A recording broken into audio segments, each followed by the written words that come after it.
Welcome to MuggleCast, your weekly ride into the Wizarding World fandom. I'm Andrew. I'm Eric. I'm Micah. And I'm Laura. On today's episode, we're going to be talking about Sprout and Herbology because Sprout's birthday is this month, so we will celebrate Sprout. We're going to have a couple interesting discussions about her, and I think we're going to unveil a list of every single quasi-significant moment from Sprout there were so in many. the series. Oh, so many. It's a short list. It's actually kind of fascinating. And this week, we are also joined by one of our Slug Club members from Patreon, Franzi. Hi, Franzi. Welcome to the show. Hi, guys. Thanks for having me. It's great to have you. And you're over in Germany, right? Yeah, in Hamburg. Excellent. Well, thank you for joining us today, and thanks for your support on Patreon. Let's get your fandom ID. Yeah, so my favorite book is Prisoner of Azkaban. My favorite movie is Chamber of Secrets. My Hogwarts house is Ravenclaw. My Ilvermorny house is Thunderbird. My Patronus is a vole. And my favorite Muggle plant, I don't really have a favorite plant since I'm not that good with plants. I have a dead orchid right behind me, so we can say that. That poor orchid. Don't worry, I'm also not a very good plant parent, so... I won't even try. I just hear about my friends' failures, and I'm like, Really? I'm not going to do much better than them. They're responsible. Oh, it's not that hard. It's not I think that that hard. mine's still in the office from over a year ago. Oh, so that Yeah. one's dead. Yeah. I feel terrible because I had a succulent Same. in the office, just sitting on my desk, and it probably lived for a while because they're pretty hardy, but it's for sure dead at this point. It's been over a year. All these poor plants that we I lost over the know. past year, I amongst know. so many other things. I gotta say, Franzi, it's really exciting that you do know and have your Ilvermorny house. It's not everybody who outside of America takes that test. I was taking every test possible when they came out. And I was able to remember Thunderbird since it's like the equivalent to Ravenclaw. Yeah. Yeah. It was easy to remember. All right, y'all. Well, we also wanted to note that we are recording this episode before Mother's Day, and we want to wish everyone a joyful celebration with the people who are most important to you. We also know that this can be a hard day for some, and we encourage celebration of any positive, influential parental figures in your lives. Indeed. And to get us started today, I thought we would start with a game. Oh. And it's called Potter Plant or Pokemon. Andrew, are you playing the new Pokemon Snap? Is this what I am. Yeah. I am. This week's episode sponsored by new Pokemon Snap. Take pictures of Pokemon today. It's so good. Andrew, It's I really can great. definitely see you doing that in real life, though. Getting a camera, going out, and just taking pictures of Pokemon in the wild, like if they were actually real. I would love That would be great. Absolutely. Yes. Okay, so how this is going to work is I'm going to give each of you a noun, and you're just going to have to guess if it's a Potter plant or Pokemon. Franzi, let's start with you since you're the guest. No pressure, okay. Okay. The first one, Grubbin. Grubbin. Grubbin. Potter plant or Pokemon? I'm going with Pokemon. That is right. Woo! Laura, Valerian. Valerian. Potter plant or Pokemon? I think that's a Pokemon. Okay, final answer? Yeah, I'm nervous. I'm sorry. That's a Oh. Potter plant. Valerian root. Oh, yep. Weasley's meddling my roots or whatever. An ingredient found in treacle fudge, and one of the ingredients in the Drought of Living Death and the Drought of Wait, Peace. what's the name of that Pokemon, though? Doesn't Eevee evolve into 3? Isn't their name? Vaporeon. Oh, Vaporeon. I'm sorry. Ah, It sounded yes. really similar That's what I was to a thinking of. Pokemon name. And by the way, Franzi's Pokemon was a bug-type Pokemon, number 736, found in Pokemon Sun, Moon, Sword, and Shield. 736. I am old, you guys. Okay, I am Well- really old. Andrew, remember when Andrew asked me about this game, I said, you can't go for the original 151 because I feel like most of the people on this podcast would be able to easily say whether or not it's a Pokemon. So you got to go Right. deep into the Yeah. index, Yeah. the Pokédex. No, you're 100% right. As hesitant as I was to learn the other Pokemon, I'm enjoying Snap so much that I might actually consider reading up on some of these guys. Well, I grew up with the German names. They are different from the English ones. Oh, that's Oh, right. yeah. This is extra Oh, challenging. heavens. Franzi, this game is like 5 times harder for you. Yeah. Okay, Eric. Flitterbloom. Potter plant or Pokemon? I'm going to go with Pokemon. I'm sorry. What? It's a Potter plant. Oh my a harmless gosh. indoor house plant. I know, right? It sounds just like a Pokemon, though. That sounds like a Pokemon, yeah. Okay, Micah. Rillabloom. I'll say Pokemon just because Eric's wasn't. Damn it, you're right. That's a grass-type Pokemon. Number 812, found in Sword and Shield. Forgive me for confusing Flitterbloom with Rillabloom. Oh I my know, God. I know. What a great I was like, game. ooh, these two are very similar. This is perfect. It's the final form of the starter Pokemon, Grookey. Okay, Franzi, Franzi, sorry. I read about that when I was doing my research here, so I know this is the Potter plant. Yeah, that's right. And I was afraid some of you would have done research and remembered some of these, but I guess the rest of the panel didn't. Yeah, don't worry, Andrew. I didn't do any research. Franzi has the best score right now. She got both of hers correct. All right, Laura, Belladonna. Well, I know that means beautiful lady. Potter plant, Pokemon, or Laura? That doesn't really help me. I'm gonna say Pokemon. Wow. No. Oh. It's a poisonous plant used in potions. Hmm. All right, Eric, Budew, Budew. Pokemon. Yes. Yeah. Grass and poison Pokemon, number 406, found in Diamond and Pearl. Huh. Onward. And finally, Micah, Sneezewort. I'm going to say that's a Potter plant. That's right! Used in potions including the Befuddlement Drought and the Strong Invigoration Drought. So, all right, that's how we play Potter Plant or Pokemon. Franzi, I think, did the best. Yes. Congratulations, Franzi. Yay! You're a pro. A+. Well done. You're bad at keeping plants alive, but you're great at guessing if something is a Potter plant or Pokemon. Both not real, so yeah, it works for me. All right, we'll be moving on to our main discussion about Professor Sprout and the role of herbology in the series in a moment. But first, I want to take a quick moment to tell you about our first sponsor of the week. They're Third Love, and they make the best bras on the market. Now with the weather getting warmer here in the US, it's a nice reminder to unwind and treat yourself once in a while.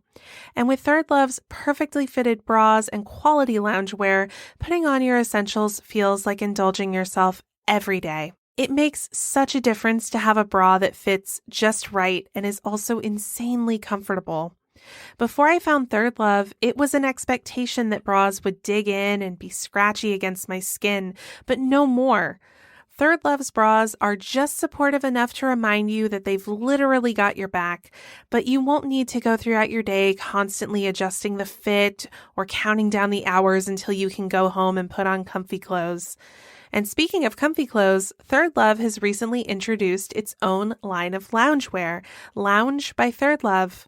From lazy Sundays on the couch to weekend outings, Third Love loungewear is made to wear everywhere. These premium cotton fabrics are available in drapey, easy fits, sized extra small through 3X.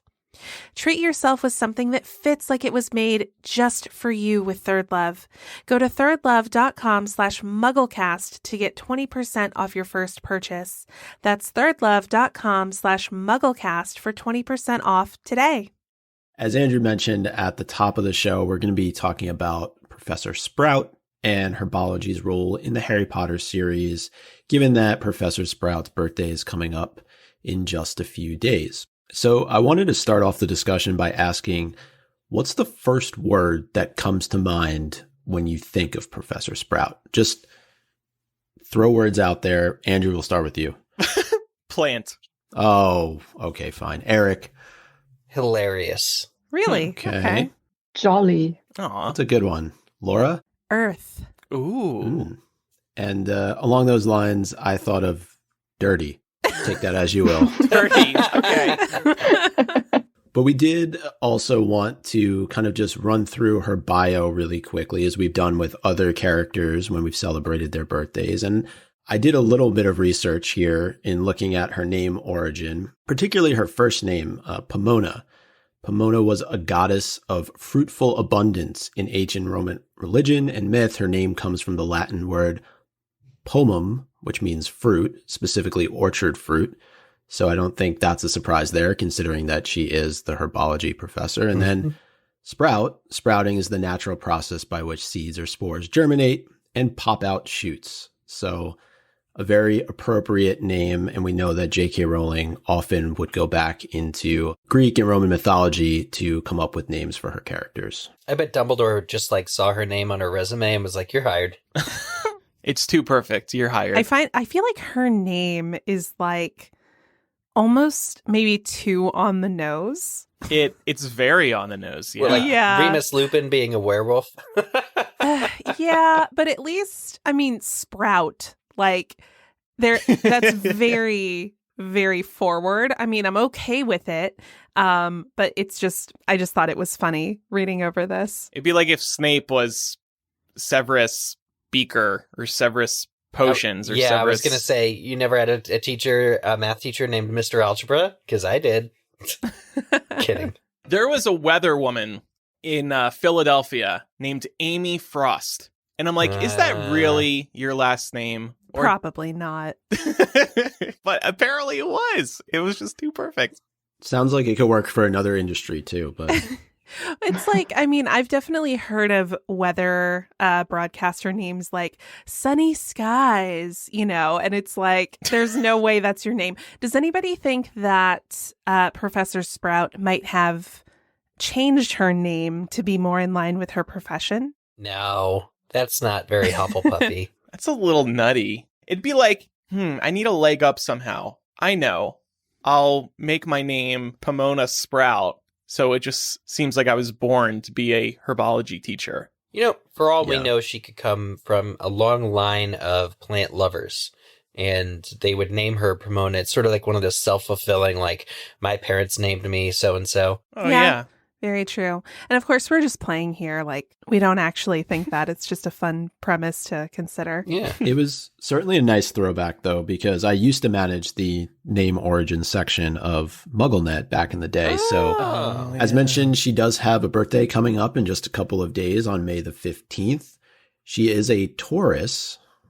And I know this is Eric's favorite part when we get to discuss the zodiac sign. So I'm going to let you take this, Eric. All right. Here we go. This is from the always reliable famousbirthdays.com horoscope. Being a Taurus born on May 15th, your personality is defined by your discipline and loyalty. You are very hardworking, and this is a result of your commitment to success. While others struggle to find willpower, you take on a challenge with undying fortitude. Sounds very Hufflepuff to me. Your sign's elemental pair is Earth, and in fact, of all the zodiac signs, only the Taurus has a fixed connection to Earth. Your special elemental connection gives your personality the stubborn and stable qualities of an immovable boulder. In the same sense, it is your earthly influence that creates your prudent and practical nature. Thanks to Earth, you will always work towards realistic goals. Laura, is this why you said Earth? This Your one isn't word? why. Oh. I was just thinking about, if you walk into the greenhouses, what's the first thing you're going to smell? And the smell that I would associate with Sprout is earth. Mm-hmm. Like, I imagine that she probably just has an very earthy smell about her because she's always working with plants. Always covered in dirt. Yeah. True. Yeah, I agree. Trees, pine. Pine. I was going to say it probably depends what kind of greenhouse you're walking into in terms of what you smell. Oh, Micah. And Professor Sprout is played in the films by the wonderful Miriam Margoyles. I just love this woman. I will say, I didn't pay too much attention to her back when the films were coming out. But I've seen some of her personality shine just from watching episodes of the Graham Norton show. And very recently, a Potter fan started requesting cameos of Potter actors, but he wanted them to roast him. And hers was one of the best ones. I think I sent it to y'all. Agreed. Yeah, it's a little graphic, so I don't think we should play it on the show. Yeah, no, but... we're not. Definitely, it's adult content, but It was hilarious. I will add that it's also hard to really pay attention to her in the movies because she barely appears in the movies. Right. So I don't blame you for that. No. And it is unfortunate because from doing research for this episode, we've come to learn that there's quite a bit of backstory there. One of the primary things that stuck out to me is that Professor Sprout and Professor McGonagall had a couple of years of overlap during their schooling at Hogwarts and actually began their friendship there.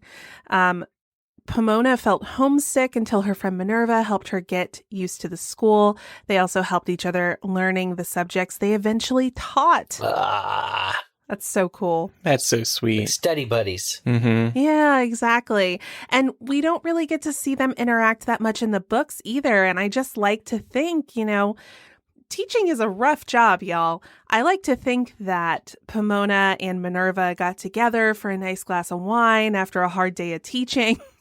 But we never get to see any of that. And if they were school friends and they ended up teaching at the school they went to, I just have to imagine that there's a deeper friendship going on there. I agree. There is a staff room at Hogwarts, right? Doesn't Harry have to go in once or twice and get somebody? Maybe it's the matron or somebody. Mm-hmm. I would watch that spin-off series. Sprout and McGonagall just gossiping over their days. The Adventures of Sprout and McGonagall. With a glass of wine. Yeah. Can you see Sprout running her own winery behind Hogwarts or Growing something? her own orchards. And she works with other plants. Yeah, I was going to say, why not? Do you think that she would actually stamp the grapes herself? Yes. No, she'd get her Hufflepuffs to do it. Work smarter, not harder. But she would definitely work with them. She wouldn't stand there and watch them work. She would be like, all right, lads, I'm going to jump in now. She'd be so... Jump in. Yeah. I could see her having the mandrakes do it. Oh. I was going to say that, but they're so small. They couldn't don't squash have those grapes, could they? They could scream at the grapes. Instant annihilation. Fatality. I could see Hogwarts having a wine cellar or something because the Fat Friar, doesn't he have always a wine glass with him? Ooh, yeah. Oh man, imagine how old all that wine is. Dang. And Laura, when you mentioned this about Sprout and McGonagall, it made me think back to the fan fiction episode we did a couple weeks ago. And the one that I had was actually about McGonagall. So it did get me thinking, were there any good Sprout fan fictions that you've come across over the years? So I actually have to confess I haven't read any Sprout fan fictions, but I did do a quick Google search when you included this question, and they are out there. Most of them tend to center on a young Pomona in her Hogwarts days, but I did also find a new ship that exists in fan fiction called Splitwick, which is Sprout and Flitwick. And I kind of love it because these are the two heads of houses that don't get very much fanfare in the stories. Yeah, and Franzi, you actually had a really good point here. Yeah, when I read that in the doc, I was immediately thinking back about the false information that got into the Philosopher's Stone 20th anniversary editions of Ravenclaw and Hufflepuff, where they put the fun fact about Flitwick and Sprout in there that they actually had a long-term relationship a few years back. And I have my copy here. I know it originated from a tweet from College Humor, I think. And they put it, did you know Professor Flitwick had a long-term relationship with fellow teacher Professor Sprout?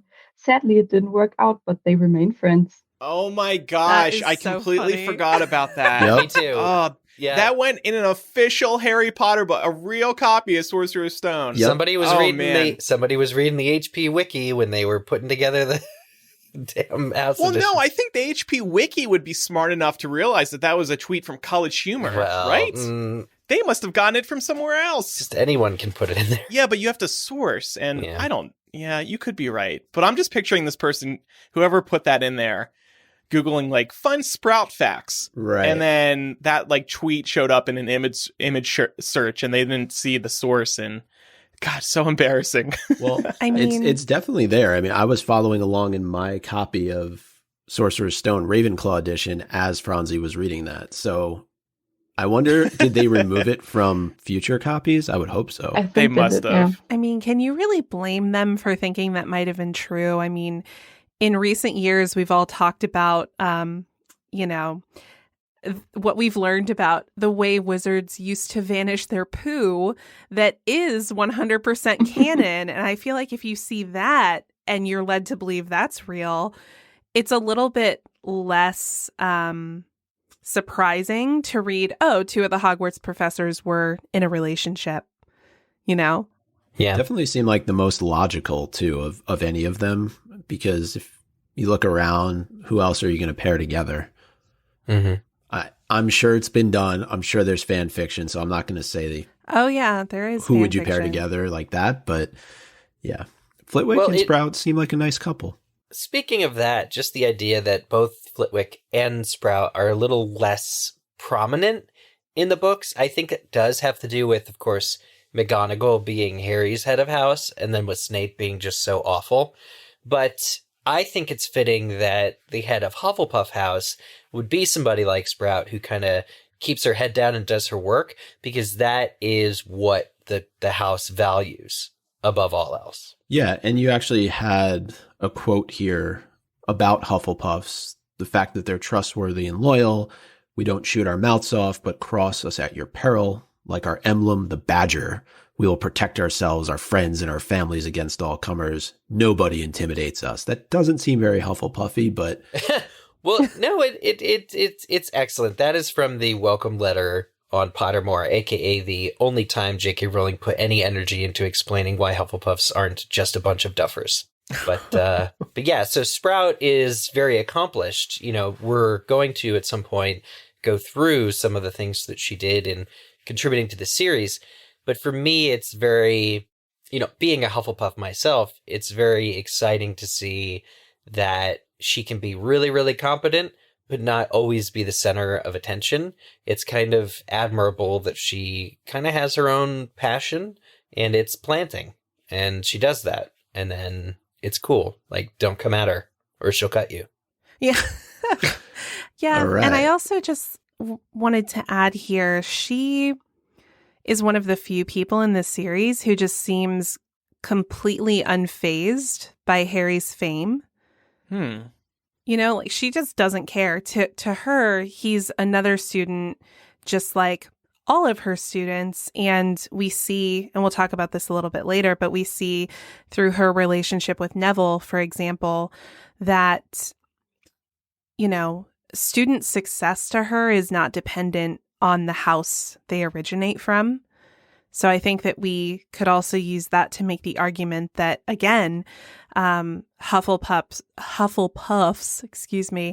are really the most objective of the four houses. definitely. I would agree with that. Yeah. And I think you have a question here, Laura, that goes a bit to what Eric was saying earlier about how Hufflepuff is a bit, and through Sprout, underdeveloped in terms of representation in the series, and looking at that in comparison to Gryffindor, which is Harry's house, and just how much time he spends with other Gryffindors and with McGonagall. And then Snape and Slytherin also are heavily featured because of who Snape is and the fact that Slytherin is really sort of the antagonist throughout the entire series from a house perspective to Harry's house. Yeah, it really does kind of create a binary in terms of like the importance of the Hogwarts houses, where it's like Gryffindor versus Slytherin. And honestly, you can even see that reflected in a lot of the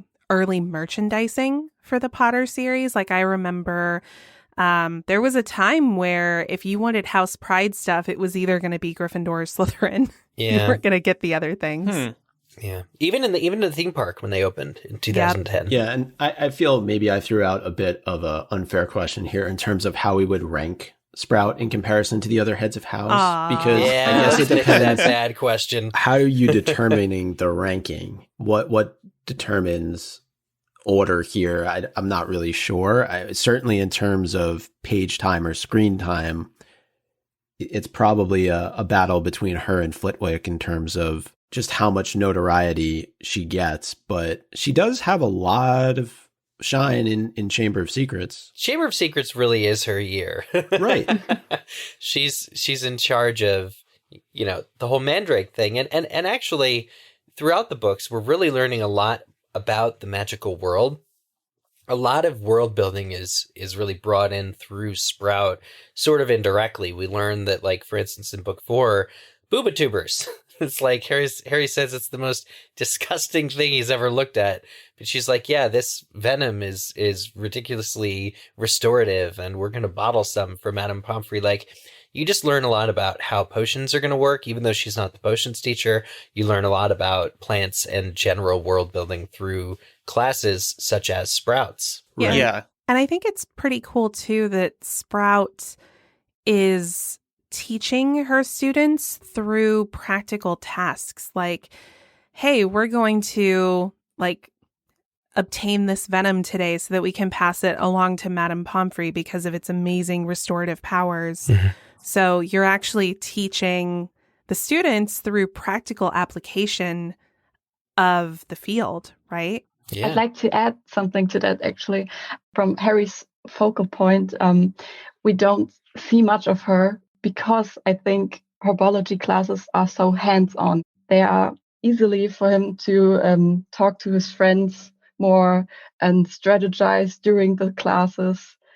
He doesn't have to listen too much to her, so I think she gets more in the background because he has a lot more freedom in this class to talk to Ron and Hermione. That's a great point. Yeah, it does kind of, and you can say the same thing about charms. Herbology and charms tend to be the classes where the trio are able to not pay as much attention and, talk about the latest end of year scandal that's going to come their way. Right. Totally. Yeah, I feel like if they did that in potions, they would get yelled at and or hit by Professor Snape, and McGonagall would probably throw some detentions their way for not paying attention. So those are all really great points. But I do also think it is important. Sprout really does get her own book in Chamber of Secrets in many ways, and is at the focal point of the story, at least in terms of the resolution. And that's not necessarily the case for Flitwick and Ravenclaw. When I think back, she was really integral to the success of curing all of those who had been petrified in Chamber of Secrets. And I'm not sure that I can find another moment like that for Flitwick, and I say that as a Ravenclaw. Yeah, we're playing the classic Hufflepuff v. Ravenclaw game of my head of house is less appreciated than yours. But I don't think it's wrong. I think that, if you take out the movieism that Flitwick has something to do with music at Hogwarts, he's really got nothing in the books. Yeah. We don't see them getting too involved in the books, but I'm not particularly bothered by that. Maybe that stems from not being a Ravenclaw or Hufflepuff, but there's enough going on in these books without the addition of, more involvement from these two teachers. Yeah, I think it's enough that when they need to, they show up, they're competent, they fight off whatever they, and they're always helpful to the other teachers, and like McGonagall, like you mentioned, their friendship, Laura, they're just always helpful, always competent, they can be relied on. That's what a head of house and any teacher should be. Mm-hmm. Yeah, I agree with that. I think, though, that the Wizarding World franchise has shown that it's very interested in continuing to build out this world and provide more representations of the different houses. So I wouldn't be surprised if, as spin-off shows eventually inevitably start coming, if we might see some series centered around some of these characters that didn't get as much of the limelight in the Potter books. Yeah. For I sure. think a Sprout series, a Sprout story would really thrive these days because millennials love plants. I myself have become a plant daddy this past year. So I would love a series or just more info on Sprout and how she gardens and the best ways to What are you take care growing, of Andrew? plants. What do you got? Well, I do have a lemon tree. I just have a lot of plants around the house inside because after Christmas, you take down all the decorations and your place just looks so sad. But if you add plants, you keep your house green and it's really nice. Huh. So you get to enjoy that all year instead of just Christmas, you know? If we get a Sprout TV series, or if Sprout was more prominent in the Harry Potter overall TV series, I would still cast Miriam Margoyles for her. I just want more. Yeah, I'm going to get you a shirt, Andrew, that says Plant Daddy. Okay. I already have one. Why don't you just get him a shirt that says Daddy and we'll write Plant over top of it? You can definitely find a Plant Daddy shirt or hat, I I'm going promise. to have fun with this. Again, the millennials. Your birthday. A lot of millennials want to be Plant Daddies. Your birthday is coming up. I'm on it. You Don't have worry. my address. Yep. Get on it. Thank you. No problem. Franzi, speaking of Sprout not being too visible in the series, you think this might actually cause an issue with readers having difficulty drawing a line between Sprout and Hufflepuff? Yeah, when I heard that I would be on the show and you told me the topics, I told my boyfriend about it, and he made me come up with this question because he asked me, was Professor Sprout the small one? And I was like, no, Hufflepuff's head teacher. And he didn't know still. And then after I told him that's the herbology professor, etc., he knew who I was talking about. So I guess for an average reader like him, he read the books once when they came out and watched the movies like a couple of times. It's not that visible. What do you guys think? Yeah. I think especially for a casual fan, you know, maybe somebody who didn't finish all the books or somebody who only saw the movies, I don't think that they would draw the connection between Professor Sprout and Hufflepuff or even understand why that connection is important. Because it's, especially in the movies, after Chamber of Secrets, you just don't get a ton of Professor Sprout as a focal point, right? And even in Chamber of Secrets, you have the fun scene where they're, you know, repotting the mandrakes. But then, and someone help me if my memory is off here, but I don't remember the movie really driving home the point that it was Professor Sprout who came up with the antidote. Right. For the petrified students. It just sort of happened. Dumbledore mentions it in like a small line when Harry is in the hospital wing. He said that Professor Sprout is working on the antidote. But it's not really memorable. You can miss that line so easily. Right. Mm-hmm. Wasn't there a moment in the Great Hall at the very end when Hagrid comes back?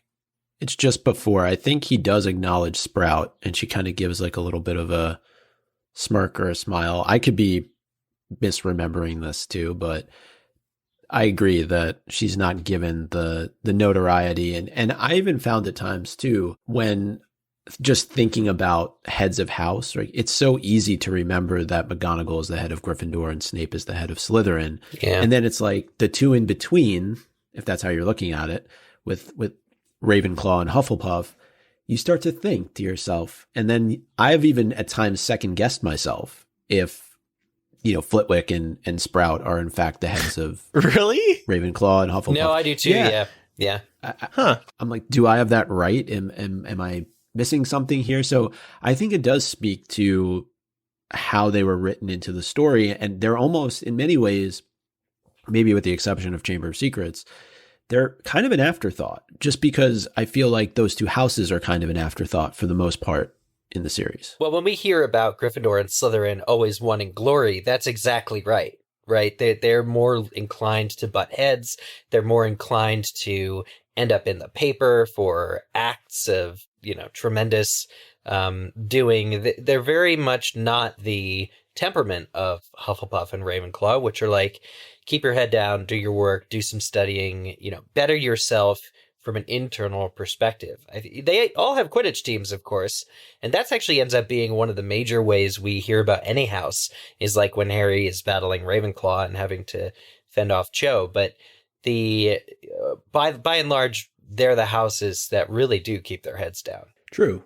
And I think the first time we're really introduced to a notable Hufflepuff outside of Professor Sprout, they end up dying at the end of the book. Right. Yeah. Yep. Poor Cedric. And then, yeah, we do get other characters that kind of shine through from both of the houses. And it's fine. But at the same time, I think if you identify with those houses in particular, you find it a little bit you feel slighted, right? Yeah. And I feel like J.K. Rowling has done a lot post Potter series to try and build up those houses a little bit, like giving you notable witches and wizards that were in Ravenclaw or were in Hufflepuff. And now obviously we have an entire separate series of a notable Hufflepuff in Newt Scamander. When's it going to be our turn, though, Micah? I know. I'm just going to have to wait. And Franzi, too. You're a Ravenclaw. Yeah. Like, when is it going to be our turn? We got a couple of characters that had a lot of more spotlight than other Hufflepuff students, like Cho Chang or Luna. That's true. True. Yeah, we did have more book representation. I think that's right. Mm-hmm. But wasn't Flitwick a dueling champion? Didn't we learn that about him? Yeah. I want to see him back in his heyday, just taking people down. Yeah. Well, we also have a little bit more context about Professor Sprout's teaching style from wizardingworld.com. Despite a no-nonsense attitude in the greenhouses, Professor Sprout was fierce, but also fiercely positive. Her encouragement of Neville, in particular, led to the once nervous student excelling in her subject. Maybe if Snape had been a little nicer in potions, Neville would have done better there, too. Mm-hmm. Yep, we've made this point before. Neville's smart, and Neville's very capable, but he's definitely influenced by how other people treat him. Yeah. So yeah, it is really satisfying to see Neville over the course of the books become more proficient in this discipline, and that Professor Sprout was able to give that to him regardless of house affiliation. And again, I think that just speaks to Hufflepuff objectivity. Yeah, I mean, Snape, if Neville were to screw up a potion, Snape would rub his face in it, or actually threaten to feed it to his toad, whereas Sprout would never do that. And it's just, all the points have already been made. She is nice to him regardless of what house he's in, and she sort of unlocks Neville. She finds...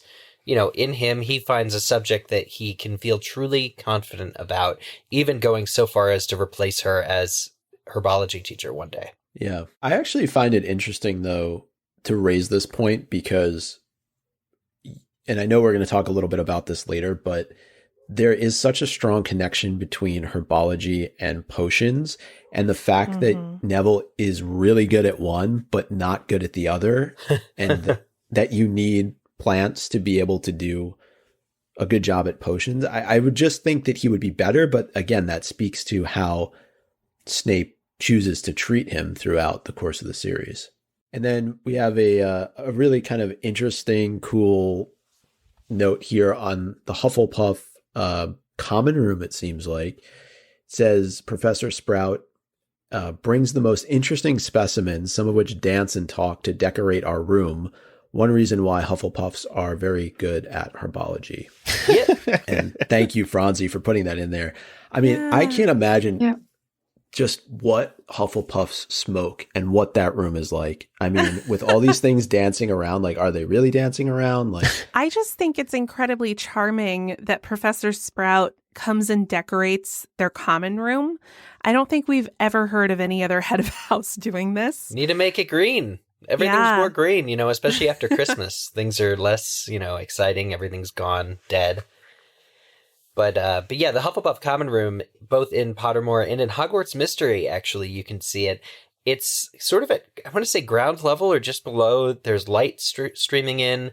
There's plants and poofy chairs.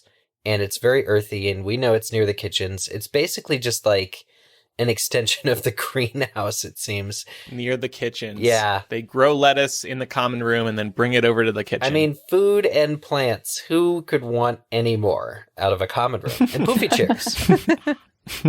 Yeah, I would really love to see the common room in the movie coming up. Maybe when we see another flashback from Newt or something. Oh, maybe. Yeah. can you imagine when Newt was there, what would be running around in the common room in addition to all these plants? Yeah, exactly. We now have our top Sprout moments in the books. And I thought it was interesting because, Eric, you put in our outline top Sprout moments in the books. But when I started reading into Sprout and looking at what we knew about Sprout, I realized that these actually are not the top Sprout moments, but They are the only even moderately significant moments from her across all 7 books. Like, these are That's the only times she appears. Yes, that's accurate, yes. It's fascinating, actually, that we have this list. I mean, we should make this a social media card and publish this. I think this is a big revelation. She appears so little in the books in any sort of kind of significant role. Yeah. That said, she does affect the plot and does affect the change. And let's start this off here. Occasionally. Yeah, from time to time. About once a book. And that's more than like other characters like Grop. So anyway, she does set up for the year 1, what I guess is the word, protection against the Sorcerer's Stone. It is she who chooses and designs the Devil's Snare trap that the trio fall into pretty much right when they go through the trapdoor. What I like about sort of this decision and this plant in particular is that most people, when they land on what they find is these roots that are like encircling them, they will panic. And, that is just the natural response, even that the children have when they fall through.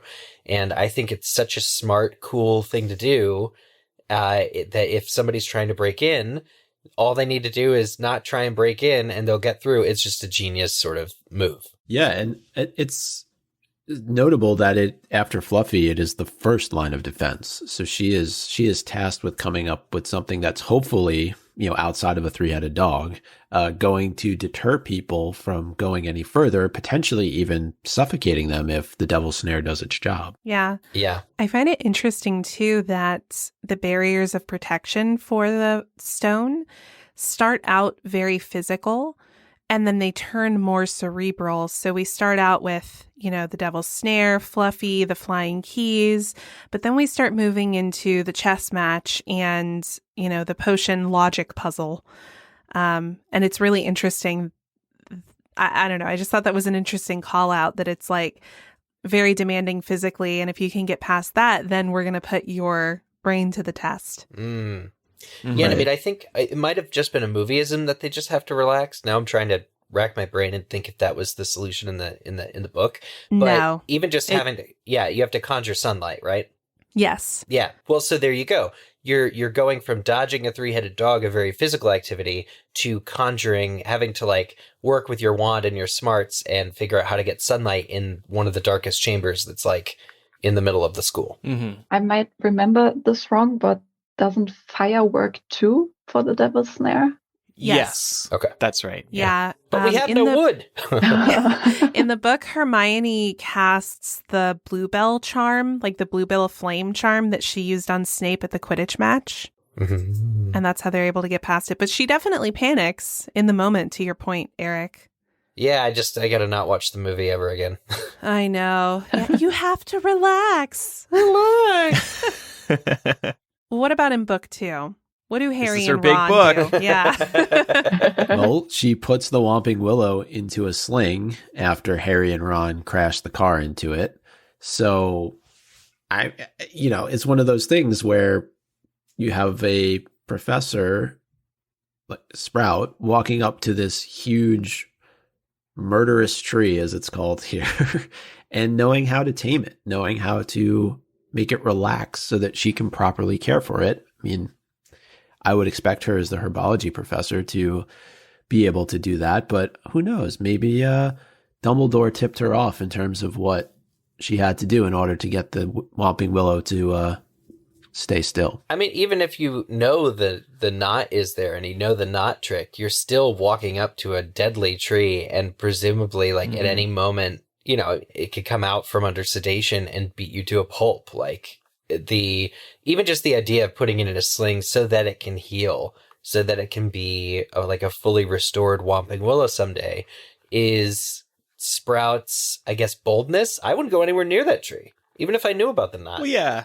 And I also think it speaks to her confidence in taking care of the situation and her competence in how to take care of these situations. Yeah. In my headcanon, the Whomping Willow is sentient, and it knows, it senses that Professor Sprout is there to take care of it. Mm-hmm. And as a result, is not quite as violent as it typically is. A way to diminish Right. the risk factor there for Sprout. And she cares for plants and nature, and the tree respects that. Yeah. Well, no, I could also see if the tree started trying to get, feisty with her, I could see her being like, hey, no. Slap it. Yeah. Yeah. Yeah, I could see a trust factor. I like that idea, having that connection, Laura. Well, and I know we mentioned the mandrakes before, the fact that she is able to restore everyone who is petrified, but that includes nearly headless Nick, who's a ghost. I think they said that she aerosolizes the puts up a fan and blows it. He shouldn't have wafts even it been to- petrified in the first place, but that's a whole nother discussion. Probably not, but he would have died. Remember, he was the one who absolutely would have died, but was already dead. But anyway, the idea that she figures out how to do all this, and normally if you're talking about petrification from the basilisk, this extremely obscure creature, you would think that Dumbledore would need to bring in a team of specialists. Somebody from Mungo's, maybe everybody would have been sent off to St. Mungo's in London for their recovery. But no, I mean, Dumbledore is able to do this in-house because he's hired the right people for it. Somebody like Sprout could probably actually be a well-renowned, healer of sorts. Instead, she's the herbology professor. But she's able to do all this in-house for Dumbledore. And I think that, again, speaks to just how skilled she is in her field. Agreed. Yeah, I feel like Professor Sprout and Madame Pomfrey would work hand in hand together, not for the book 2 events, but for everything else, restocking her shelves in the hospital wing too. Yeah. Yeah, well, because we know that so many magical healing items wouldn't be possible without magical plant life. So I'm sure that Professor Sprout kind of doubles as supply storage for Madame Pomfrey.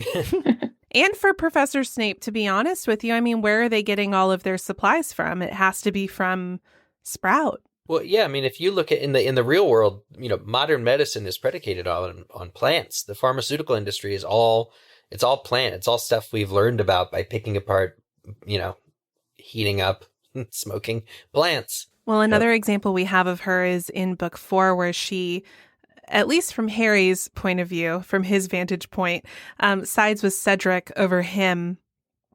And Franzi, you very kindly went and pulled the quote from this, but it was from chapter 18 of Goblet of Fire, The Weighing of the Wands.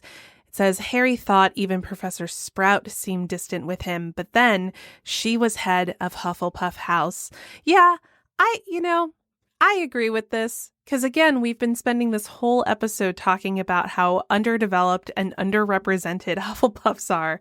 This is their moment. The Hogwarts champion is from Hogwarts.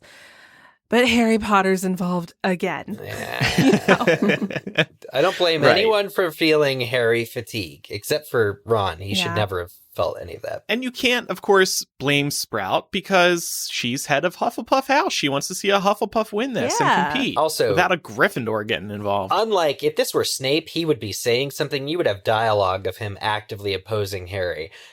This is just in Harry's head saying she seemed a little distant. That's the way to do, your conflicting loyalty right there. Just kind of maybe pull yourself out of the situation a little bit. That's the smart way to handle it. If you have a bias towards your own house, which is every teacher does, then just kind of maybe don't say anything. But to maybe give Sprout a bit of a reprieve here, though, it could just be Harry's paranoia at this point. He thinks so many people don't like him because his name was pulled from the Goblet of Fire. And I think by this point, he's probably just overwhelmed with the situation, and he's trying to find somebody to make him feel better. And he's like, oh man, even Professor Sprout doesn't want to talk to me. Seemed distant, right? We all think at times that people seem distant from us, but maybe we're just overthinking it. Yeah. Well, and what if she didn't quite know what to say or do in the moment? That could be why. So it's an example of how you never really know how, other people's emotions manifest themselves, and what might come across to you is somebody being distant could be anxiety or somebody Right. feeling like a situation is particularly ambiguous and not knowing what to say or do. I will say Totally. that is sort of the negative point of Hufflepuffs that is shown in the books, though, is that how loyal they are to one another. So this Sprout quote isn't, it doesn't make her a villain, but we've heard of like Erne Macmillan and everyone, like in book 2, when Justin Finch Fletchley is nearly attacked by Harry and then later attacked, the Hufflepuffs really sort of line up to disdain him. And, especially with the Potter Sucks, support Cedric Diggory badges in book 4, a lot of Hufflepuffs really are closing rank and being pretty horrible to Harry. I think it's important that Sprout does not follow suit the way that Snape sucks up to the Slytherins and does the same. Right. But yeah, I mean, Hufflepuffs, that is, if they have a downside, and speaking from, as a high Hufflepuff here, they can be a little close to one another and a little exclusive, I guess, in a way. Yeah, I wanted to add, like, maybe she was acting and trying to look as neutral as possible. Yes. Yeah. Yeah. Impartiality. Mhm. Yeah, because a lot of Hufflepuffs are in this class too, and she's the head teacher, as we know. But yeah, she didn't want to look like she isn't loyal anymore, I think. Maybe. Otherwise, I don't they'd know. cut her out. They'd be like, you Yeah. scab. Remember when Professor Sprout sided with Harry Potter in the Triwizard World Tournament? Oh. She's got to think about her retirement and her children and her legacy at Hogwarts. Exactly. Running through the rest of this list here so we can move on to the role of herbology in the series. In book 5, Professor Sprout gives Harry extra house points following his Quibbler interview in a thinly veiled criticism of Umbridge. I love it. That was her big thing. Yeah. Remember, that's her big thing in the entire book. Hey, a huge That's book. like as iconic as Have a Biscuit, Potter, okay? Okay. All right.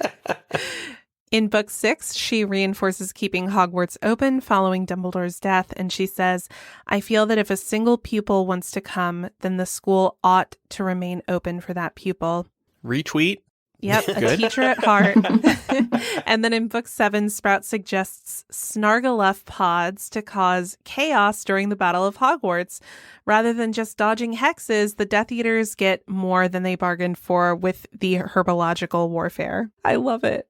It's such a troll thing to do. Like, yeah, we could definitely battle, but I've got these Snargaluff pods we're going to throw with Yeah, them. here's these weird seeds that when they spill, they sprout, and there's goo everywhere, and it stinks. And by the way, it sort of burns, and nobody's prepared to handle that. This is what's so great about the Battle of Hogwarts. Many people are using their own skill sets to fight. I'm just thinking of Trelawney and the orbs as well. Would have been great to see in the movie, just saying.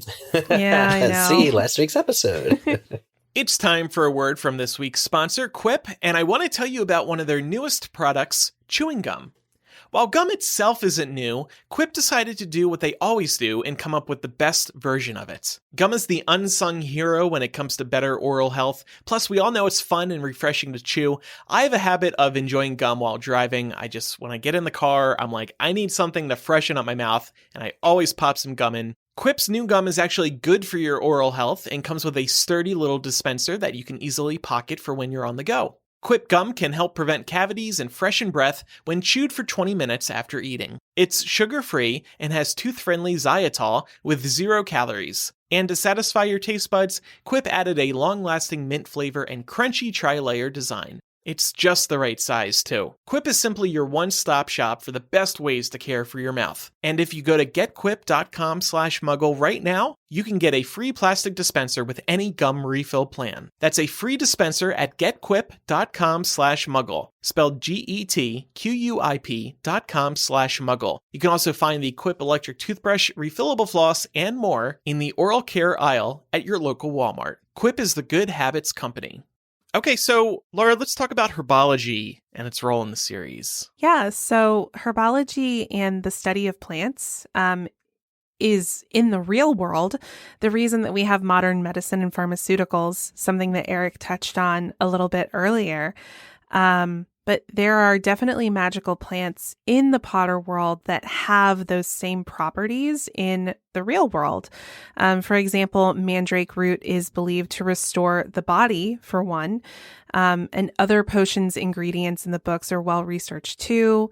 We also see that gillyweed helps Harry during the second Triwizard task. So it's safe to say that herbology, while maybe it doesn't get a ton of representation in the books, is a necessary discipline and one without which Harry would have been unable to complete his story arc. Yeah. But I thought what was really interesting, and we could dig into a little bit, is the relationship between herbology and potions as disciplines. It's something that we touched on a little bit earlier in the episode.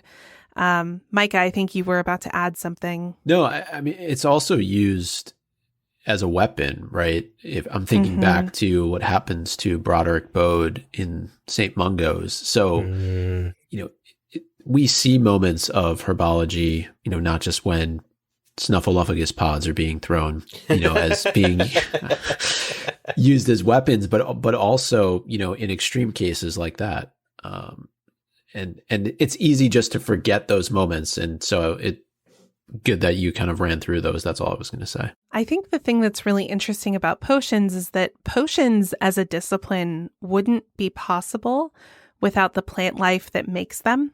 Mm-hmm. We see, you can read through any potion scene in the books, and at least one of the ingredients, if not more than one, will be some kind of plant-based material. And I thought that there's sort of an interesting, and maybe we could even make an argument for some ring theory here, but there is an interesting connection between these disciplines in books 2 and 6, where, in book 2, Professor Sprout's discipline is really sort of like the crux of the story. Honestly, it's what allows the conclusion and the resolution to happen.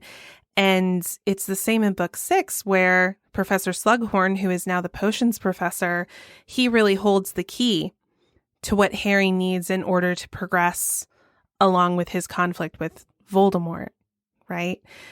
So even though that particular story element doesn't really have anything to do with potions, I think it's notable that it's the potions professor who was put in this position of sort of being the one who gave Tom Riddle the knowledge he needed in order to split his soul 7 times. Yeah, that's really cool. Yeah. Yep. I love this point about herbology and potions being so connected, because you would think that because they are intertwined, you would see more of Snape and Sprout working together in some way. But I really don't think you see that across the series. No, Snape doesn't strike me as somebody who likes to collaborate. But he needs Sprout in a way. He needs ingredients from her. He does. And that's the really interesting things. And thinking about how potions could be different from herbology, why they aren't just the same class, you almost get in my head, I think of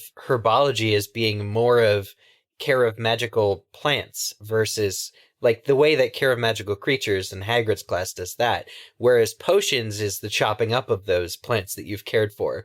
So that's kind of the way I see it, is the plants that need either ongoing care or, you're milking the venomous tentacula, or you're having to keep them alive for their continued usage in potions and magical things.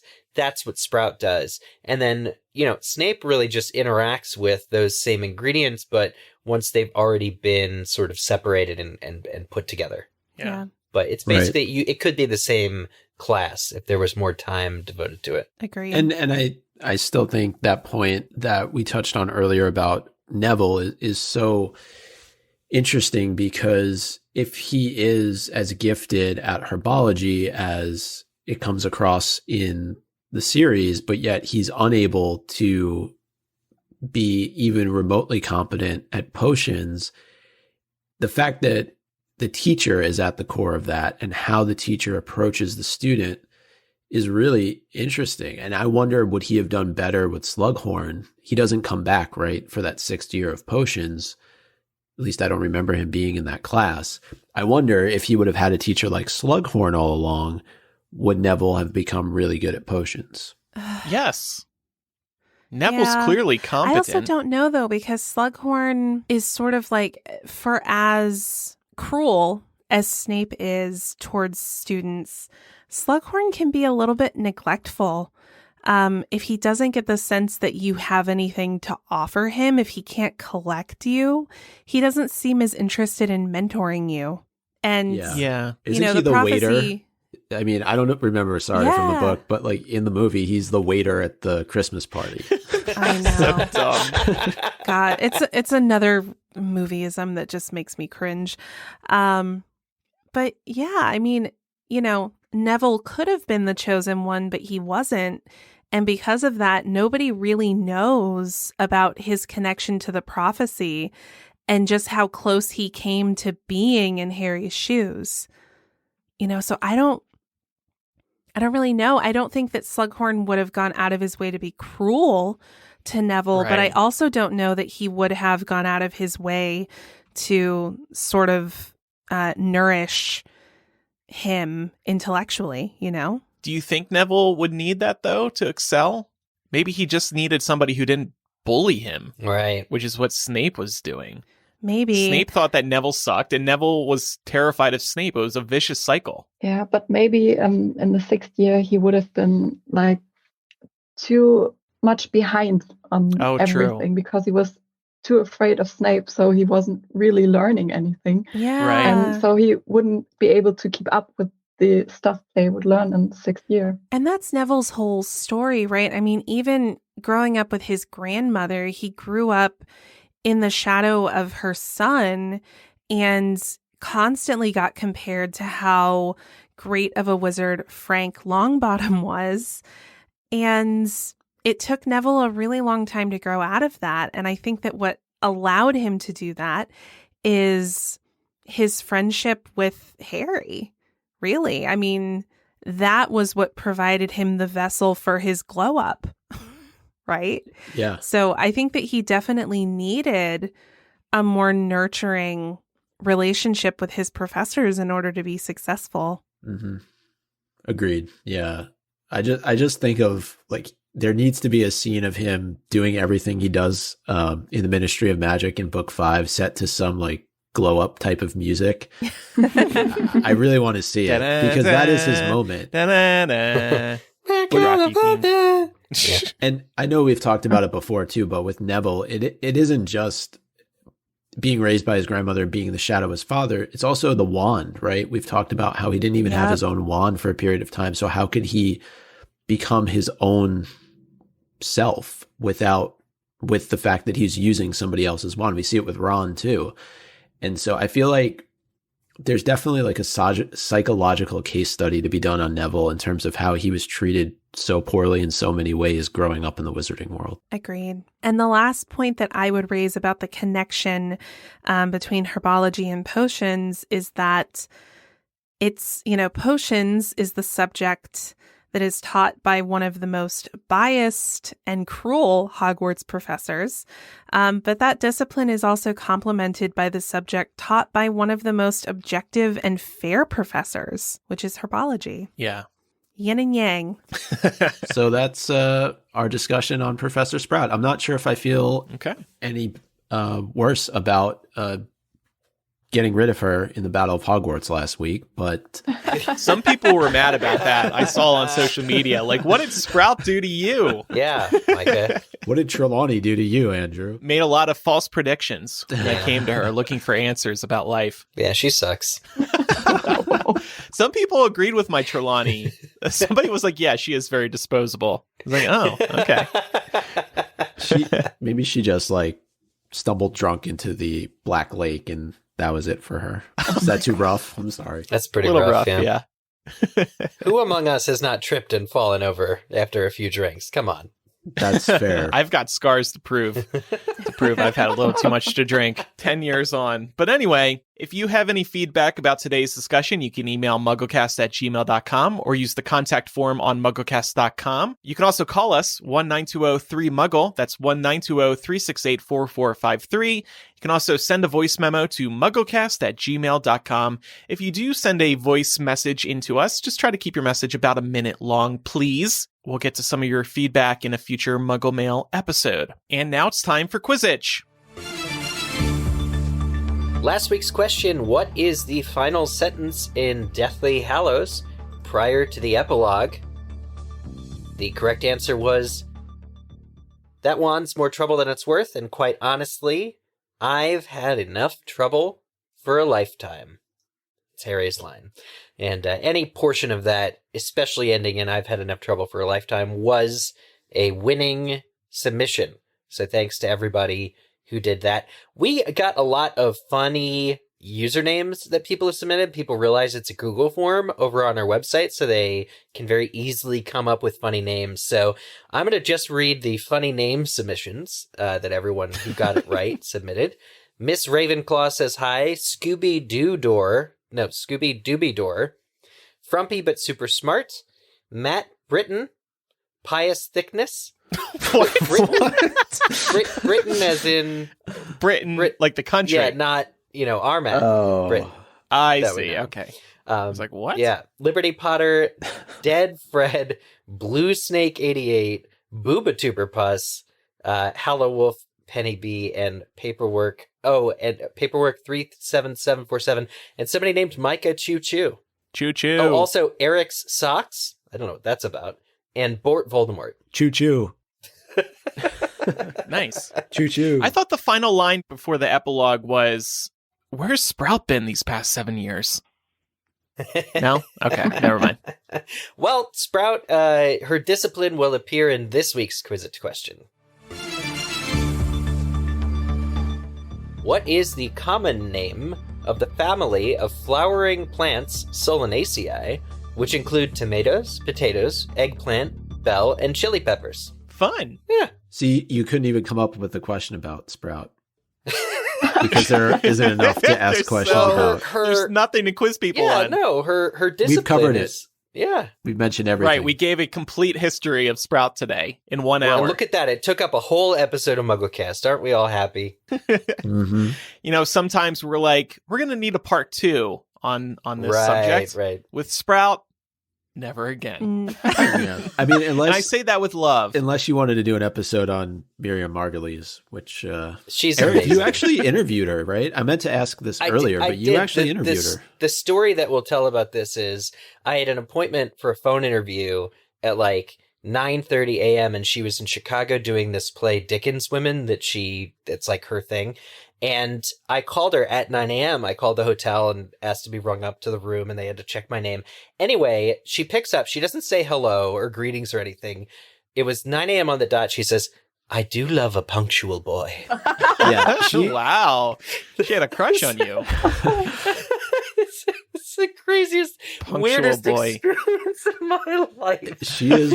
Eric I was love flustered. I know Laura mentioned earlier just some of the clips from, and I'm blanking on the guy's name, his Graham show, Norton. the Graham Norton show. She is one of the funniest people. If you just need a laugh, go watch anything from her on that show. I think there's actually something with her and Dan Radcliffe from a couple of years ago celebrating like the anniversary of the Potter movies. But parental warning, she's explicit. So just a heads she's got up a very there. dirty sense of humor. She's dirty. See? Hey, any head my of word house, is perfect. any head of house that comes with their own content warning is okay in my book. Like, Yeah. True. She seems like she would be a great person to have a drink with. yeah. Yeah. Yeah. Did you, Eric? Presuming you could keep up. Over I the did phone. not. The Chicago Shakespeare Theater, where I saw her show later that night, did not have a bar that I can remember. So it was closed by the time the show was over. That's why we couldn't do it. Anyway, Franzi, thank you so much for joining us today. It was great having you, and you did great. Yeah, you were awesome. Thanks for having me. I'm so glad I did okay. You did You great. did. No, not just okay. You did great. And thanks for supporting us over at patreon.com/MuggleCast. By raising money for the show, we're able to focus on the show in our lives. So thank you to everybody, including Franzi, who supports us there. Patreon.com/MuggleCast. Also, follow us on social media. We're a MuggleCast on Instagram, Twitter, Facebook, and YouTube. And finally, thank you for listening to today's episode. I'm Andrew. I'm Eric. I'm Micah. I'm Laura. And I'm Francie. Bye. Bye.